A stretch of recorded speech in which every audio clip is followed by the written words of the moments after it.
Good evening, everybody. Good evening. Let's talk with Casey and Mike. We're back again this week. We have a very special show for you tonight. We hope and pray that you gain a lot from the insight that you're going to get from one of our good friends. He went to school with us, a classmate. He went on to do great things. And I'm going to keep it short and sweet. And we're going to be bringing to you tonight Dr. Khalil Orsborn. He has Dr. Orsborn Orthodontics, and he's got 3 offices. We're going to get into all of that. We're going to let him give you everything, the whole spiel. But as you all know, we went over health a few weeks ago, and we kind of dove into oral health. We did a lot of just going into different ways to take care of yourself, and this one being orthodontics. We're going to ask some really good questions and get his feedback on a Black professional as well. So before we bring him in, Mike, you got anything? Yeah, real quick. Like I say, we went to school with Dr. O. He's a good guy. I follow him on Facebook. I see him with his wife and his office and everything that's going on. It's an honor, and it's always good to see someone from your class. I mean, we all have families and all are successful in our own way, but to be able to see someone to put in the time to become a doctor, that's no joke. I mean, there are a lot of professions out there that people go to school for, but when you decide to put in that extra time to become a doctor, it is something special, and it is an honor. It is indeed an honor to have him on here. And without further ado, we have Dr. O coming to the show. Good evening. Good evening. Hey, good sir. Evening. Good evening. And I just want to say good evening, and I appreciate that warm welcome and introduction by both of you gentlemen. Yes, we did go to school together, and yeah, I do appreciate that. I don't know how much I need to get, in the mail to you to pay you for that. But I do appreciate all of those kudos. Thank you very, very much. Absolutely, Yes. absolutely. And before we get started into our questions and get everything going, Dr. O, if you don't mind, can you tell us a little bit about that journey, what it took to become a doctor? I mean, please, first of all, please relax. It's just us. I know people are going to be looking and so on and so forth, but please be relaxed. It's just us. It's just the boys. But if you don't mind, just kind of give us a rundown on what it took and the journey it took for you to become Dr. Orsborn. Okay. Well, after high school, I did complete my bachelor's degree at Florida A&M. Then I matriculated to Howard University in Washington, D.C., where I studied to get my doctor of dentistry degree. And I was married with 2 kids at that time, and I graduated in pretty much the top of my class. I was 7th in my class. Wow. And it's kind of an unwritten rule at Howard that the top 10 always specialize. Okay. So, of course, I was interested in orthodontics, and we can get into later about why I was so much interested in orthodontics. I was so fortunate to get into the residency program at Howard University, and it took me 2 more years. So I was in school for another 2 years after dental school, and that's when I became an orthodontist. After that, I was an associate for a year and a half, almost 2 years, before I returned to Florida and hung my shingle in Jacksonville and started my practices here. Okay. And everything behind just seems like yesterday, but it's been a long journey, but it's been a fun journey and enjoying it every single day. Every day comes with a new challenge. Every day comes with a new smile. So it's been fun. I love it. I love it every single day. Very good. Very good. You said you were married when you were in dental school? Yes, I was married after I graduated from Florida A&M. I got married, and I went to school as a married student. So I was very, very focused. Spent a lot of time in the library, Didn't have a whole lot of time to enjoy Washington, D.C. like some of the other students and classmates. I was very focused. I had all my eggs in the basket. I said, listen, this has got to work. So I was married and I worked hard and studied hard because I had a family to support. Right. Mm-hmm. It's hard enough just being by yourself, but then getting married and having kids and having that responsibility. I can only imagine. So I'm sorry, Mr. Jones.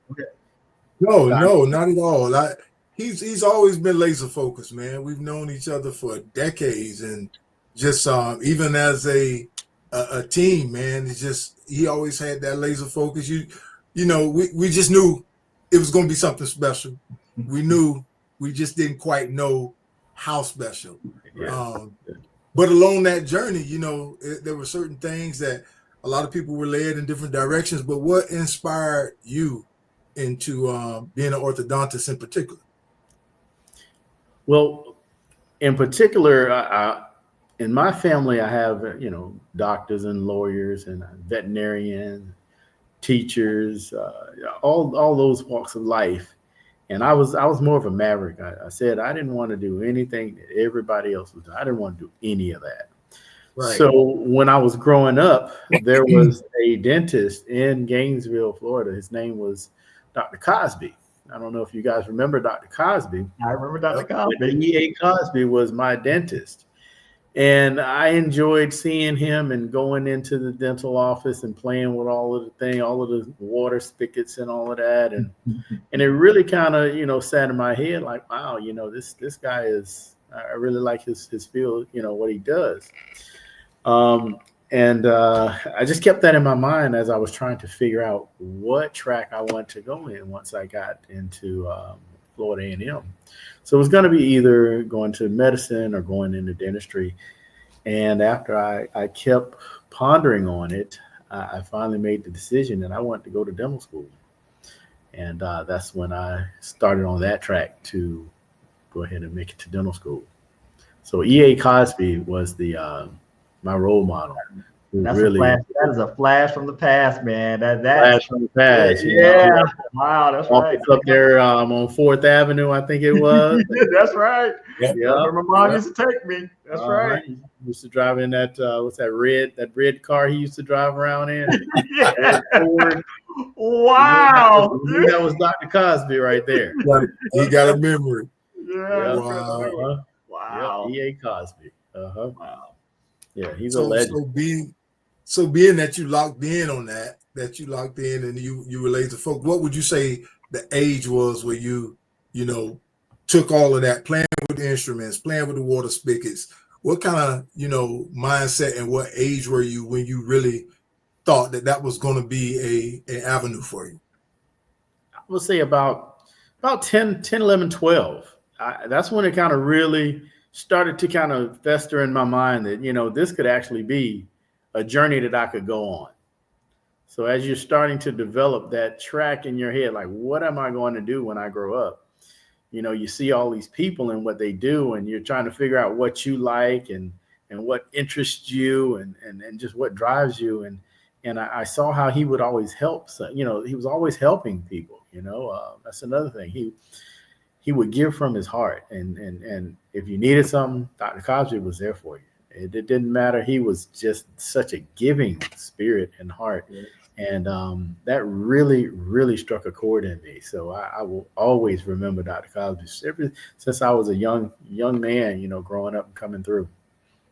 Yeah. We didn't have a lot. Grew up, there was a lot of us. We didn't have a lot of money and so on and so forth.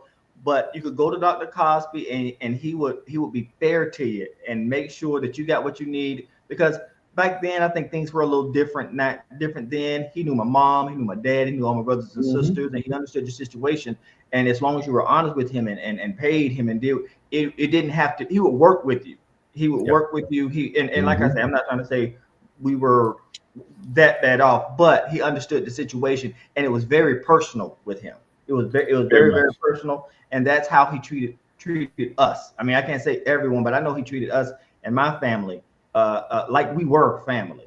And so I can understand, going in and having a role model such as that, because that is definitely a good one to have. Yes, definitely. Yes.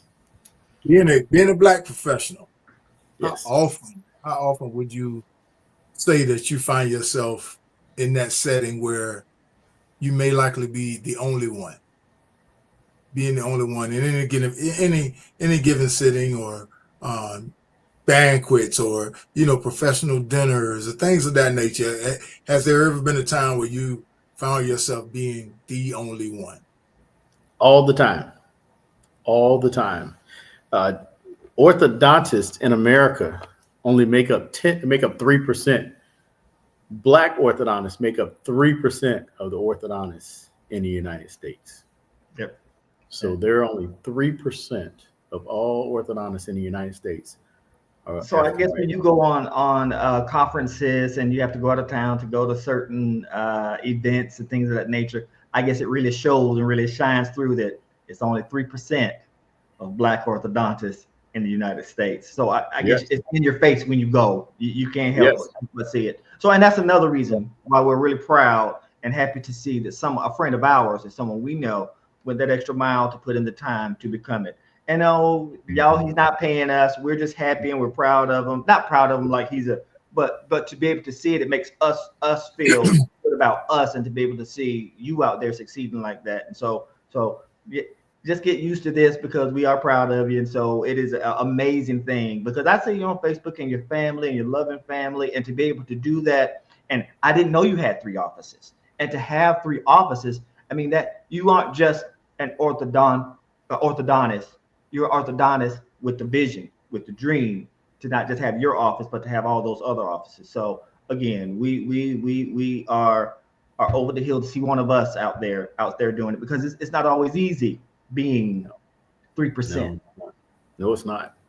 I attend the local dental meetings, and even the state orthodontic meetings and the regional orthodontic meetings. And literally, when you get to the state level, it's a few of us. We'll see each other every once in a while. When you get to the regional level, you really don't see a whole bunch of us. However, you do have to transcend those borders, and that's the only way that you're going to grow and to be known in the community is you have to get out there and speak to those others, and let them know that your shingle looks just like theirs. I mean, Right. just as much, if not more, sometimes than they know. And Right. and the thing is that I don't let that deter me, and it doesn't make me shy down. I know what I know. I was trained well. I studied hard. I worked hard, and I'm just as good, if not better, than the next man. So yeah. Love that. I love that, man. And more kids coming up need to understand the laser focus that it takes. Yeah. Um, our culture, a lot of them are steering toward sports, and it's always been that way. I mean, we've excelled at sports. Our culture Yeah. is excelled at sports and the arts and things like that. And I know you had those encouraging factors in front of you, parents and aunts and uncles and things in your family that would encourage that direction. But what would you tell a young 12, 13-year-old that is not into sports, but they're still in that, that fuzzy area where they don't know the direction? And with it comes to my mind, you said 3%. 3% in the United States. To me, that's a goal, and those are areas that we need to start pushing our youth into. And like you said, it's just a laser focus that you have to have. But at the same time, those opportunities are there, and you just have to, lock in on your craft, study hard. Like you said, you didn't have time for the foolishness and going all around Washington and partying and doing all this and that and the other. But how would you tell a 13, 12, 14-year-old to go about that journey, if that's something that they either haven't thought of or maybe pondered? Well, to answer that question, it just, every day, I'll see 70, 80 patients a day, most of which are going to be children in the age range of 10 to 17, 18. And I make it my point to always slow down and talk to these kids. Always. Um, right now, I have three young people in braces, one young man and two young ladies who have told me that they want to be an orthodontist now. Right now, I have a young lady that's working in the office. She just graduated from USF, and she's matriculating to dental school next year.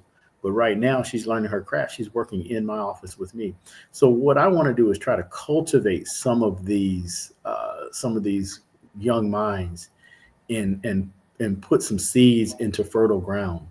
I always tell them, hey, you can do whatever you want, as rhetorical as that sounds, but you can wear that white coat. You can be Dr. Jones, okay? You can be Dr. Watts. You can be Dr. Williams. You can be whoever you want to be. Don't let anything deter you. Whatever your mind says you can do it. And I stay on these kids. Once they hit 11th grade, I'm talking to them about ACT, SAT. I'm talking about what school we're going to. I have a list in my office every time. I'm always finding out what's going on with these kids, and I just try to pour into these kids because that is our future. That is what I tell them. Hey, listen, yeah, playing football is wonderful, playing basketball is wonderful, but I've heard the saying that getting in the NFL is harder to work. It's harder to get through the eye of a needle than to get into the NFL, and everybody wants to be in the NFL. Absolutely. But let's also talk into what can we do with this knowledge that we have to help each other out and to give back to our community. And a lot of these kids these days, they have some really, really lofty goals and ideas, and we just have to listen to them and talk to them and push them in the right direction and let them know that they can reach these goals. So you said that you had a young lady that's working for you who just graduated from college and getting ready to go into dental school. Do you have a program for that, or is it just so happened that she was working, or do you go to? Because you say you talk to the younger kids. Do you have a not a program, but is it something that you do to not recruit, but bring in people who are from college or high school to say, hey, you can work at front desk if you're in high school to earn some whatever, or you just graduated from college, come and work with me. And do you do that regularly? Is that something that you do, or is it just just so happened that happened? So that just so happened, and it's been just happening like that as of late of the last 5 to 10 years. Many of my patients have asked to work over the summers in the office. I have patients who've gone to college and they always come back in the summer and want to come back into the office. This year I had 4, and I tried to get them all. I can't take everybody, but I'm trying to get them all. Right. So we try to fill the office and just nurture them and plant those seeds. So we don't have a program for that, but it's just like you said, it just so happens that they keep calling back, or they ask me just in passing and things like that. Hey, can I come into the office? And I'm always shadowing. They always want to shadow. I bring them in. They can come in anytime and shadow me, see what we do. And I have no problem with that at all. That might be better than a program. I mean, the fact that you're doing it, it doesn't have to be super organized, but out of the goodness of your heart, that's something that you want to do. That's a family program to me. That's a really good thing, putting back in the community like that, and that thing that you were talking about by speaking into them to allow them to come during the summers and do that. That's amazing. That is a good thing, and that's what we need more of. Absolutely. Yeah. So, what would you consider the most rewarding part of your job, Doc? The most rewarding is watching these young kids grow up. I typically see them starting off 10 or 11 years old. And, they come in and they're all bashful and, playful, or, they're one way. And then when you start to develop a relationship with them and they see that, okay, I got to see this guy every month.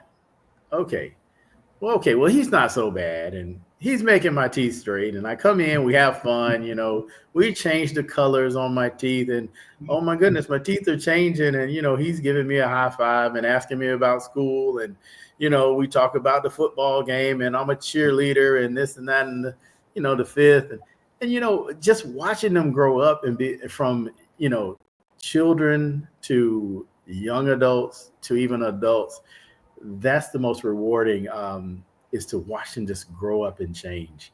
I'm always starting one kid, and then next thing I'm treating their brother or sister, or their cousin or friend and things like that. And then I take their braces off, and I'll be out at the football game or downtown somewhere, and I'll see them, and they're like, Dr. O, Dr. O. And I'm like, oh yeah, back. And it's just, you're in their life for this snapshot of their life, that 2 years or that 2.5 years, you just don't really realize how much of a difference you're making on them, seeing them every month. You're the consistent person that they see every month to get them to where they want to be. And then one of the fun things I see is matter of fact, I'll tell you, the other day, I was driving, I was in traffic, and I'm sitting at the stoplight, and the horn is just blowing, blowing, blowing. I'm like, well, who is blowing their horn?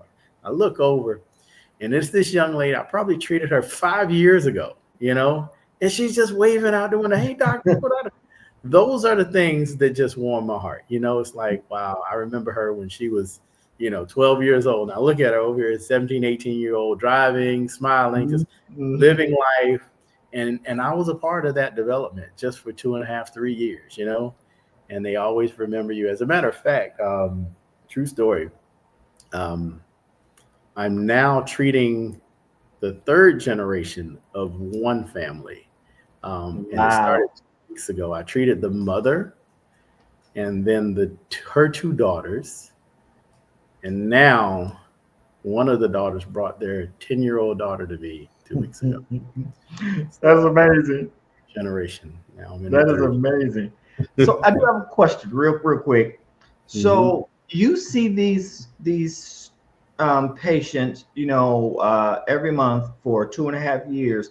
And since you're dealing with braces, obviously their teeth are getting straighter and straighter, and things are progressing. Do you see confidence coming with that from your patients? Like the straighter their teeth become, the more the better they feel about themselves, because look at me, look at this change. Do you actually see that, even though you see them for a limited amount of time? Can you all see the time? All the time. The psychological, the social psychological part of orthodontics is just tremendous. Because to walk in any room, you have to be able to walk in and have confidence. Right. And some people don't even want to open their mouth because, they're not proud of their smile. They're not proud of their teeth. Right. And, sometimes I tell people, hey, just invite me to the wedding. They get out of braces and they're smiling and everything. And I'm like, just invite me to the wedding. I'll sit on the back row. I give great gifts. Okay. They just love their smile, and I was a part of that. So yeah, you can actually develop someone's confidence by just changing their smile. As they say, everything starts with the smile, right? Everything starts with the mouth. So if you don't want to open your mouth, you're going to close a lot of avenues for yourself. So coming to me is a part of that. Right now, my front desk just made it known to me that I've treated some of the local high school kings and queens for the last 5 years. I've had either a king, a queen, or a king and a queen at different high schools in the area for the last 5 years straight. So they said that to be a king or queen of a high school, you have to come through Orsborn Orthodontics to get that smile. So that was a running joke in the office a little while ago. So yeah. So Dr. Cosby, I'm gonna go back to Dr. Cosby. Does he know he was your inspiration? He does, yes. I did talk to him definitely before he passed, and let him know how much of an inspiration he was to me, and he was really proud to know that that's the track I took. Ever since going to dental school, he followed me and made sure I was okay. I would get messages from him at the time, back when I was in college and everything. There was cell phones, but he wasn't a cell phone type person. So, and then, as I grew up and moved on, I moved further away. And then I come to find out that he had passed. Yeah, he did know that he was my inspiration. He did. That's awesome. That's Yeah. awesome. So, it was good going to Dr. Cosby, and also being an orthodontist, you have to be a dentist first. I know when we grew up, way back in the 80s, some people didn't go to the dentist, and you remember when they came to the school and they gave you the little tabs. Yeah, and to see how bad that was about the most that some people even saw a dentist. That was it. I was so fortunate to go to Dr. Cosby, but it's true that they bring the fluoride to the school, and that was it back in the 80s. Some people just didn't have the resource to do that, and it's so important. That part of dentistry, even before orthodontics, is to get proper dental care from a very early age. Children as early as 2 and 3 should be with their parents sitting in the pediatric dentist chair. They should see this dentist twice a year. Parents have to take their children to the dentist. It's just mandatory. I tell my patients all the time, I'd rather your teeth be crooked, spaced, open bite, everything. But if they're healthy, I'm fine with it. I don't want to straighten up your teeth and you have cavities and holes in them. So First and foremost is oral hygiene. And we constantly talk about oral hygiene with our patients at every single visit. That is take home. We pride ourselves on making sure that oral hygiene is the precedent that is set in our office. And I actually have a foundation here in Jacksonville, and we go around to the preschools and the primary schools, and we grab those kids from a young age, and we do oral hygiene instruction several times a year, where we come right to the student, and we bring them, educational items, toothbrushes, toothpaste, dental floss, those types of things, and leave it with the school and make sure that they know that they have Orsborn Orthodontics as a resource. So that is very, very important in the care of children, because that's precedent. Yeah. Well, I want to get back to your foundation before we leave, but I do want to ask you, while you were talking about the care of teeth here in Florida, Mike's in Texas, so I don't know if this is taking place out there, but in Florida, they're taking fluoride out the water now. Yeah. What does that look like for a dental professional, for kids and families in general now going forward in Florida? Well, yeah, that's definitely on the docket right now, is to take that fluoridation out of the water. Now, it is a political thing, and I do understand that, but it's definitely going to be a bad thing to remove that, because, of course, in the rural areas where that's not even a part of their water, you see all of the caries, which is cavities. You see all of the bad dental hygiene because they don't have these chemicals in their water already. So now you're just going to take everything that was in the country areas and put it in everywhere, and it's just going to run rampant and just cause many, many, many more problems. I don't think that's a very good idea at all. I don't think it's a good idea. That's not a cut where we need to cut.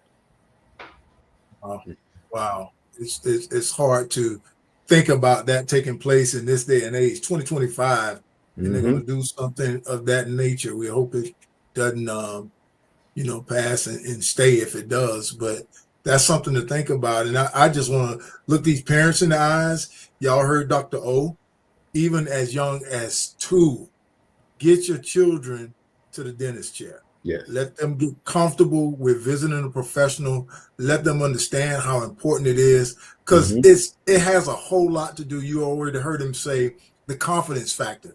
These kids have so much against them now already. We didn't have all of this AI and chat and all of this stuff that you can let your emotions out right away. Thankfully we didn't have that. But these kids are now being bullied over the internet, and a lot of them are being bullied because of, just like you said, the lack of confidence of their smile. And if we can just encourage these parents to do what's right. Even if you hadn't been going, find a way. Find a good doctor, a doctor that you trust. Find Dr. O. Find Dr. O. We're gonna tell you where to find him later on. But I find will. Dr. Yep. O. Get those kids there. Get their teeth cared for so that they don't have long lasting problems. Because that's one of the things we did talk about, Dr. O, a couple of weeks ago. We talked about how oral health leads to so many other problems in the body.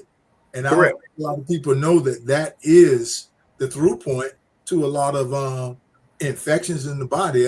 Could you just enlighten some of the things that you may have learned about or have dealt with that came through oral hygiene? Yes.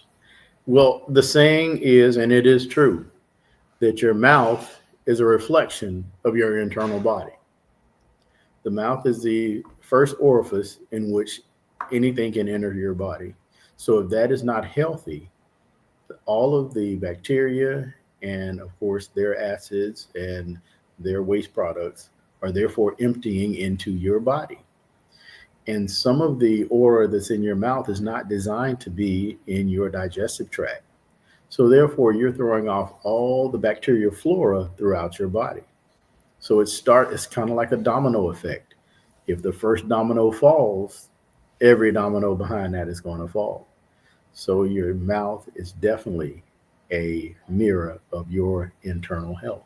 So you have to keep your mouth healthy. You have to. There's just no way around it. So the fluoride issue that you guys are getting ready to have in Florida, just out of I don't know if you would know exactly, but how long do you think it will take to start seeing the effects of taking the fluoride out of the water? Well, of course, because they put that chemical in the water in these treatment plants, it would not take long for you to see the concentrations decrease. However, you probably won't see it actually have an effect for at least maybe about 2 or 3 years. Okay. But you have to also think of that long term. Once it starts to come back, it's going to be exponential to correct what you took down. We've already built up this wall to help, but then if we immediately take this wall down, it's going to affect a whole lot of people. Then you're going to have to, of course, correct that, and you've already exponentially create exponential problems. So it's going to take about 2 years to see it. But when it hits, it's going to be something else. When it hits, it's going to be bad. It's going to be bad.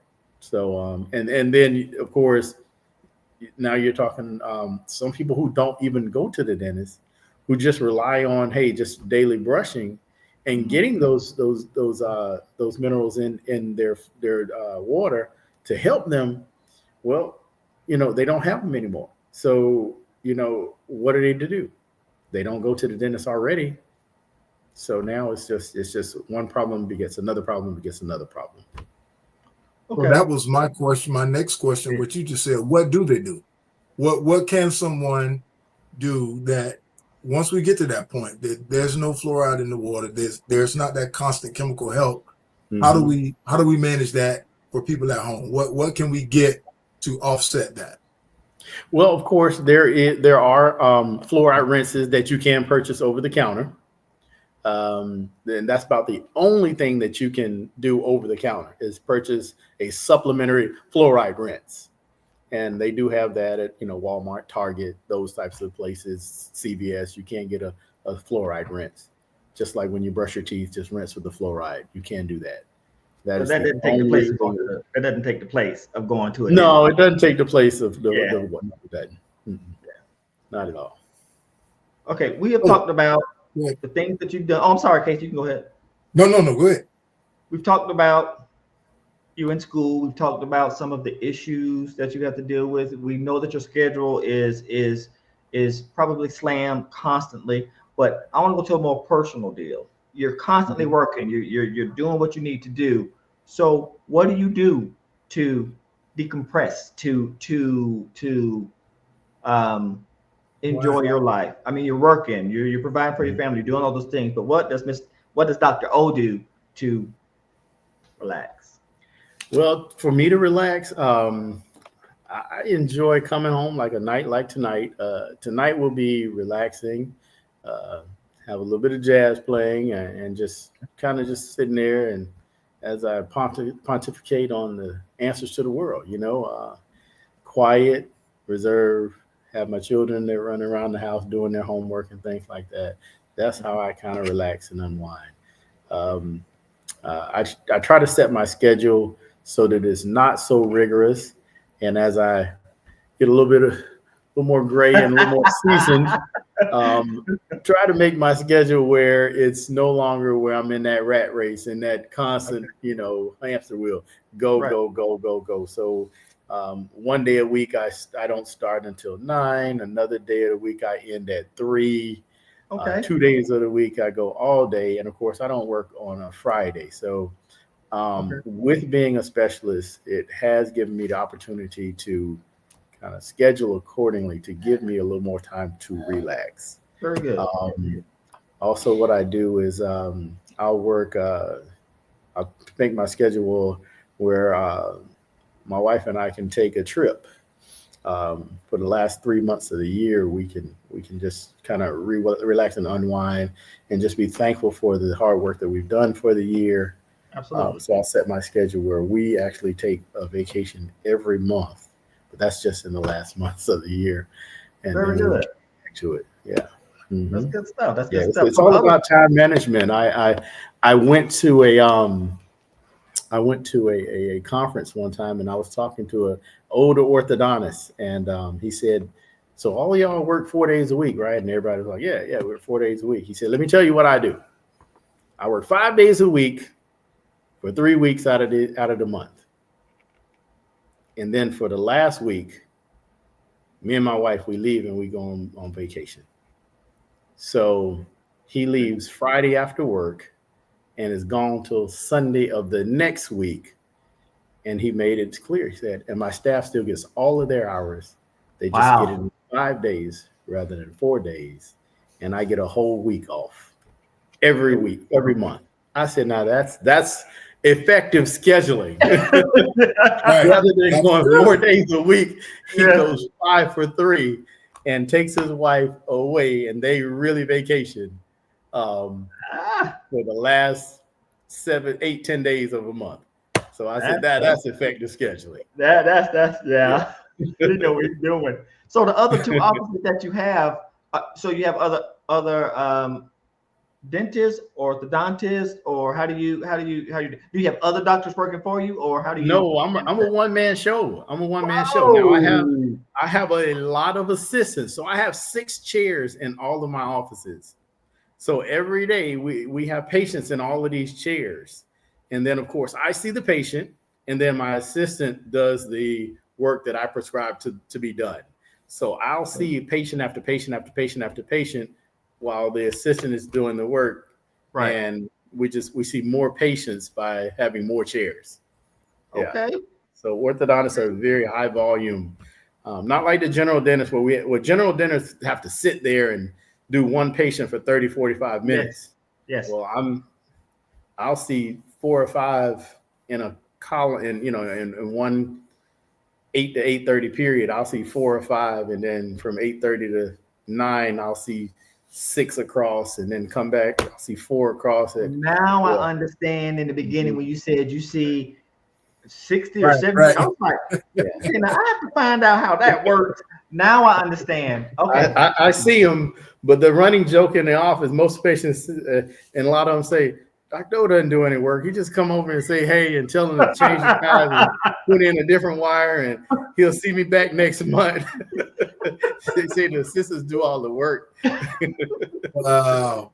Wow. So I think most people know about braces, and we've heard about Invisalign. I'm gonna ask you the difference between those, but is there anything else out there now that people are matriculating to? Is it anything else that's going on outside of braces and Invisalign? And then, what's the major difference between those? Well, those are the two main treatment philosophies that we have right now is traditional braces and clear aligners. Traditional braces basically is the first specialty out of all dental specialties. moving teeth. Egyptians used to move teeth. They used to have gold wires on skeletons that they dug up from Egyptian time. So they were moving teeth with gold wires in Egyptian time. So orthodontics came up as the first dental specialty.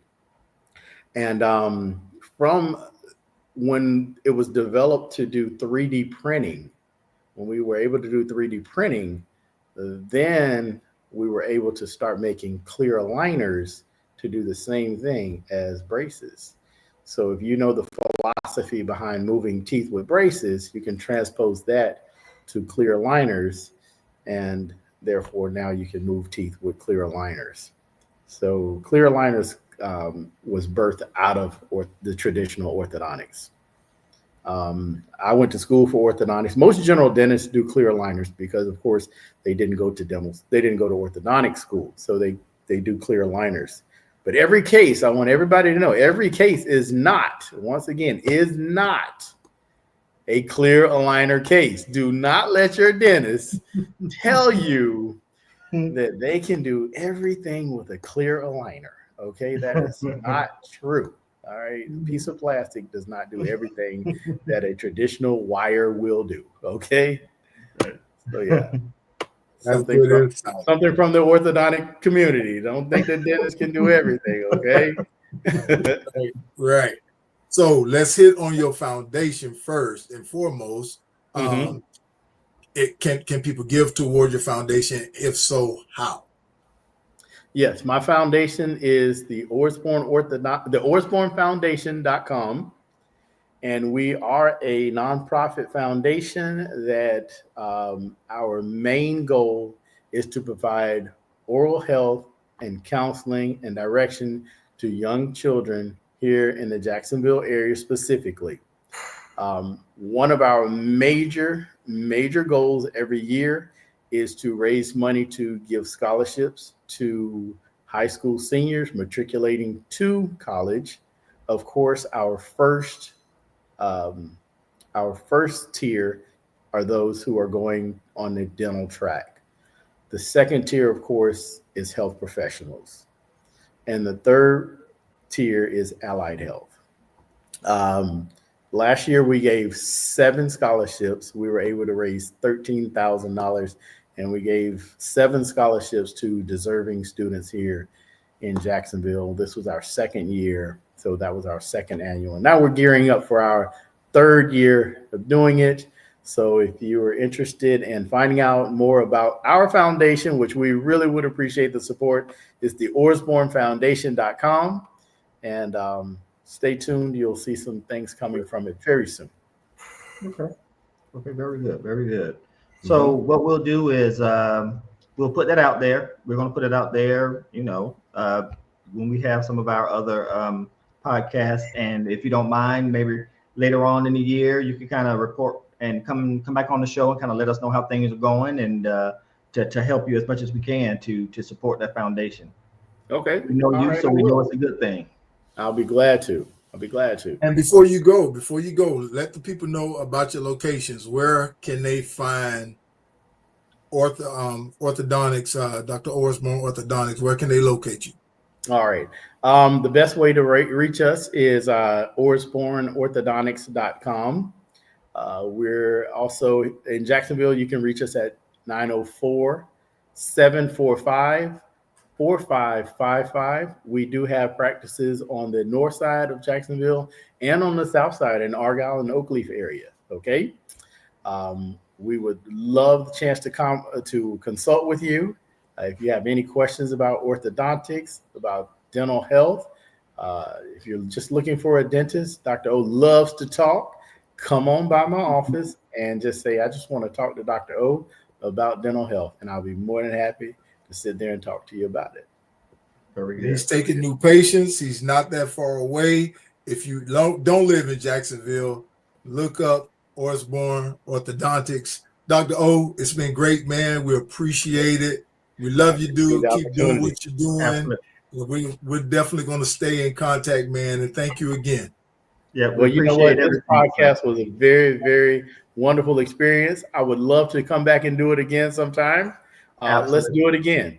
Absolutely. We Absolutely. appreciate All it, sir. All right. Sounds You all good. take care. Love you guys. Love you. Bless too. my Take brother. care. Peace.